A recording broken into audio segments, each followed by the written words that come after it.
আমি নিজের কিছু বদভ্যাস ছাড়তে চাই যা অনেক লম্বা সময় গড়ে উঠেছে, যেমন অতিরিক্ত ফিকশনাল বই পড়া, মুভি দেখা ইত্যাদি। মাঝে মাঝে মনে হয় আমার মানসিকতা বিকৃত হয়ে গেছে, আগে যে স্মরণশক্তি ছিল তা নেই, মনোযোগ থাকে না, বিনা কারণে রাগ ওঠে। প্রোক্রাস্টিনেশন, সময়ের কাজ সময়ে না করা ও ডিপ্রেশনে ভুগছি, কিভাবে এসব থেকে পরিত্রাণ পেতে পারি? আধুনিক পৃথিবীর বেশিরভাগ মানুষ এই রোগে আক্রান্ত। যে ভাই প্রশ্ন করেছেন তিনি হয়তো নিজের কথা বলেছেন, বাকি হাকিকত হলো, বাস্তবতা হলো আধুনিক পৃথিবীর উল্লেখযোগ্য সংখ্যক, বরং বলা যায় নির্দ্বিধায় বেশিরভাগ মানুষ এই বিপদে আজ আক্রান্ত। অর্থাৎ কোনো কাজে মনোযোগ বসে না, এবং কারোর হয়তো মোবাইল টেপার নেশা, কারোর হয়তো ফিকশনের বই পড়ার নেশা, কারোর হয়তো খেলাধুলার নেশা, কারোর হয়তো গেমসের নেশা। ডোপামিন এবং নেশা এগুলো আমাদেরকে আষ্টে পিষ্টে বেঁধে ফেলেছে এবং আমাদেরকে জঘন্য রকমভাবে অসুস্থ করে ফেলেছে। এগুলো থেকে উত্তরণের জন্য আমাদের নানাবিধ উদ্যোগ থাকা উচিত। এর মধ্যে সবচেয়ে বড় করণীয় হলো, যেই কোনো কাজ অতিরিক্ত নেশা হয়ে গেলে সেটা ছেড়ে দেওয়া বা সেটা থেকে সরে আসার চেষ্টা এবং সংগ্রাম চালানো দরকার। সবচেয়ে বড় কথা হলো, একজন ইমানদার একটা সুনির্দিষ্ট রুটিন, যেটা খুবই প্রোডাক্টিভ হবে, তার জীবনের বারাকা আসবে, এরকম একটা রুটিন সুন্নাহর সাথে, কোরআন এবং হাদিসের সাথে মিল রেখে তিনি নিজের জন্য যে করবেন এবং সেটার উপর আমল করবেন। এবং সুন্নাহসম্মত যে রুটিন হবে, সেই রুটিনের উপর তিনি যদি আমল করেন, তাহলে ডোপামিন থেকে বেঁচে থাকা তার জন্য ইজি হবে, সহজ হবে ইনশাআল্লাহ। এর বাইরে বিশেষ করে যে বিষয়গুলো তাকে অনেক বেশি আসক্তির দিকে নিয়ে যাচ্ছে, নিজে থেকে সেটা ট্রিটমেন্টের উদ্যোগ নিতে হবে। প্রয়োজনে কোনো মেন্টর, কোনো উপদেষ্টা, শরঈ উপদেষ্টা নিয়োগ দিতে হবে। নিয়োগ দেওয়া মানে বেতনভিত্তিক নিয়োগের কথা না, মানে কাউকে ফিক্স করা উচিত যে আপনি আমাকে গাইড করেন, যিনি কোরআন এবং হাদিসের আলোকে বিচক্ষণতার সাথে আমাকে গাইড করতে পারবেন। তাহলে সেক্ষেত্রে এই গাইডলাইনগুলো মানুষকে অনেক সময় হেল্প করে, নিজেরটা নিজে অনেক সময় করে উঠতে পারে না। এবং সবচেয়ে বড় কথা হলো এবং সর্বশেষ কথা হলো, আল্লাহ রাব্বুল আলামিনের কাছে আমাদের কায়মনোবাক্যে দোয়া করা দরকার, আল্লাহ যেন আমাদেরকে নেশাগুলো থেকে বেঁচে থাকার তৌফিক দান করেন। আমাদের টিনেজাররা, উঠতি বয়সের তরুণরা, এমন ছেলে মেয়ে খুঁজে পাওয়া এখন কঠিন যার ভেতরে কোনো নেশা নাই। প্রত্যেকে নানান নেশায়, নানান রকমের বদভ্যাসে আজ আক্রান্ত হয়ে গেছে। আধুনিক পৃথিবীর যে সমস্ত মায়া জাল আছে, এগুলো থেকে কে কতটা দূরে থাকতে পারছেন, স্মার্টফোন থেকে, সোশ্যাল মিডিয়া থেকে কে কতটা দূরে থাকতে পারছেন, এটার উপরে অনেকখানি নির্ভর করে আজকালকার যে সমস্ত ডোপামিন, যে সমস্ত আসক্তির বিষয়গুলো ছড়িয়ে ছিটিয়ে আছে, এগুলো থেকে বেঁচে থাকাটা। এজন্য মোবাইল ব্যবহার করলেও সেটা লিমিটেড টাইমে ব্যবহার করা উচিত। সোশ্যাল মিডিয়ার ব্যবহার করতে হলেও নির্দিষ্ট সময়। আজকাল অনেক অ্যাপ আছে যে নির্দিষ্ট সময়ের পর এটা লক হয়ে যাবে, সেগুলো ডাউনলোড করে আপনি লক করে ফেলেন। নিজের ব্যাপারে নিজের বিভিন্ন রকম বাইন্ডিংস আনেন। এটা ছাড়া আমরা কেউ আসলে রক্ষা পাবো না। আখেরাত তো শেষই, দুনিয়াও বরবাদ হয়ে যাচ্ছে। ঘরে ঘরে ডিপ্রেশন। আমরা গত সপ্তাহে সম্ভবত বলেছি, বিশ্ব স্বাস্থ্য সংস্থার জরিপ বলছে 2030-এর পর গোটা পৃথিবীতে সবচেয়ে বেশি পরিমাণে যে রোগ ছড়িয়ে পড়বে, বেশি পরিমাণে যে রোগের রোগী গোটা পৃথিবীতে পাওয়া যাবে, সে রোগটার নাম হলো ডিপ্রেশন।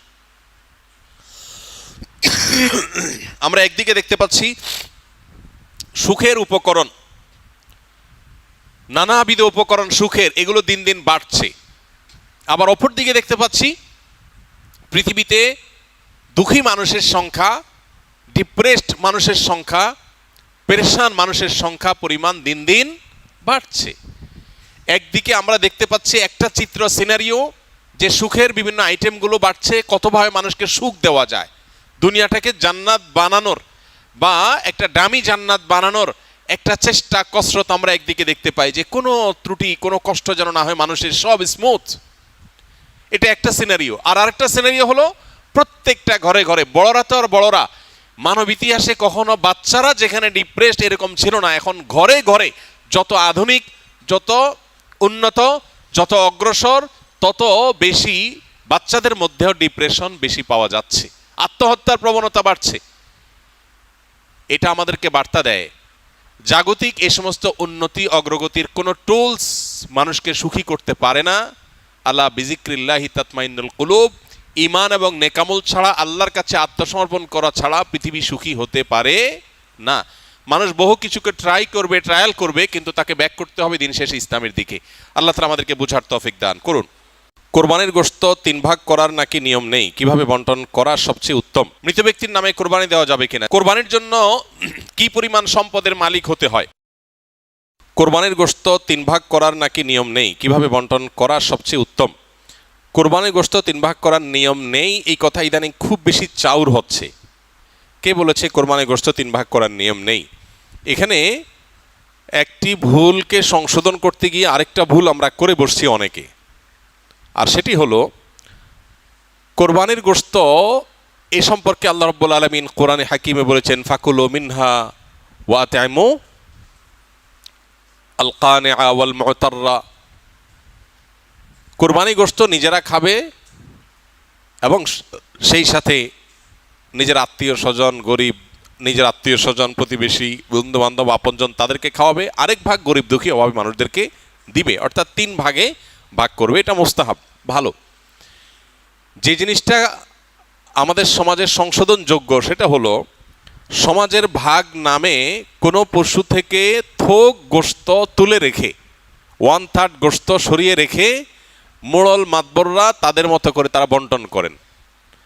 এটা একদিক থেকে তো ভালো দেখা যায় যে সামাজিকভাবে উদ্যোগ নিয়ে যদি বন্টন করা হয় সব গরিবরা সমান হারে পাবে, উপযুক্ত মানুষদের ঘরে ঘরে পৌঁছে যাবে, এটা ভালো।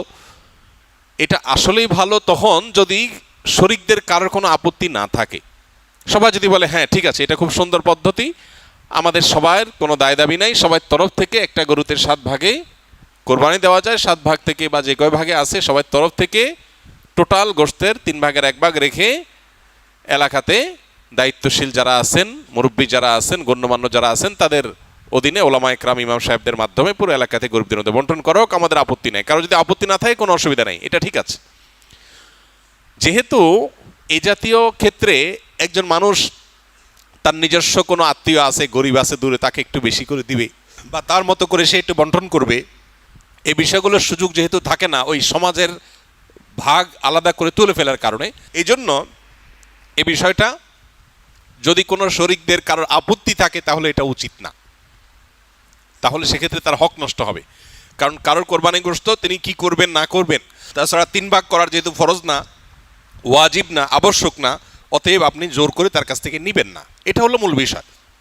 অতএব খোলাসা কথা হলো, এই 3 ভাগের 1 ভাগ সমাজের ভাগ যেটা উত্তোলন করা হয়, এটা উত্তোলন করে যদি গরিবদেরকে পৌঁছানো হয়, আর যাদের কোরবানি তাদের যদি এটা নিয়ে কোনো আপত্তি না থাকে তাহলে কোনো অসুবিধা নাই, আদায় হয়ে যাবে সবার কোরবানি, এবং এটা কোনো গুনাহের বিষয় না বরং সওয়াবের বিষয়।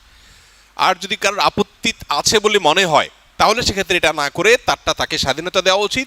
তিনি 3 ভাগ করবেন না, একটু কম বেশ করবেন, শরীয়ত যদি তাকে বাধ্যতামূলক করে নাই, অতএব সেটা তার উপর ছেড়ে দেওয়া উচিত। কিন্তু 3 ভাগ করে কিছুটা নিজে খাওয়া, কিছুটা আত্মীয় স্বজন, কিছুটা গরিব দুঃখীকে দেওয়া, এটা মুস্তাহাব, এটা ভালো, এটা করা উচিত।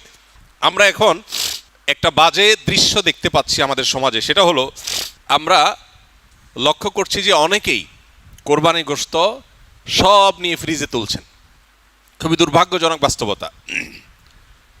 যেখানে গরিব দুঃখীর হক আছে, তাদেরকে দেয়া দরকার, তাদের জন্য 1 ভাগ রাখার নির্দেশনা শরীয়তে আছে, সম্ভব হলে আরও বেশি রাখা উচিত, সেটা না করে বেশিরভাগ মানুষজন আজকাল সব ফ্রিজে ভরে রাখে, নামকে অস্তে সামান্য কিছু গরিব দুঃখীকে দিয়ে আর বাকিটা স্তূপ দিয়ে রাখে সারা বছরের গোশত সংগ্রহ রাখার প্রয়োজনে। তো এটা কোরবানির তাৎপর্যকে নষ্ট করে। যে লোক আল্লাহকে সন্তুষ্ট করবার জন্য কোরবানি করেছে, সওয়াবের উদ্দেশ্যে কোরবানি করেছে, এটা তার কাজ হতে পারে না। অতএব 3 ভাগের 1 ভাগ করে গরিব দুঃখীকে গোশত দেওয়ার ব্যাপারটিতে আমাদের আরও বেশি আন্তরিক হওয়া উচিত। সম্ভব হলে বেশিরভাগ গরিব দুঃখীকে দিয়ে সামান্য একটু নিজে রাখলে আরও ভালো, যদি মনে হয় গরিব দুঃখী অভাবী মানুষের সংখ্যা বেশি হয়। অতএব 3 ভাগ করতে শরীয়ত ফরজ বা আবশ্যক করে নাই, ওয়াজিব করে নাই, এটা ঠিক, কিন্তু এর মানে এই না যে আমাদের সব গোশত ফ্রিজে নিয়ে ভরা উচিত, সেটাও ঠিক না। অতএব আল্লাহ তাআলা আমাদেরকে বুঝার তৌফিক দান করুন। মৃত ব্যক্তির নামে কোরবানি দেওয়া যাবে কিনা? জি, মৃত ব্যক্তির নামে কোরবানি করা যাবে। আলী রাদিয়াল্লাহু তাআলা আনহু সহ অনেকের থেকে আমল প্রমাণিত। খুদ নবী আলাইহিস সালাম তার পিতা এবং মুসলমানদের পিতা ইব্রাহিম আলাইহিস সালামের তরফ থেকে কোরবানি করেছেন। মৃত ব্যক্তির তরফ থেকে কোরবানি করা শরিয়া সম্মত। কোরবানির জন্য কি পরিমাণ সম্পদের মালিক হতে হয়?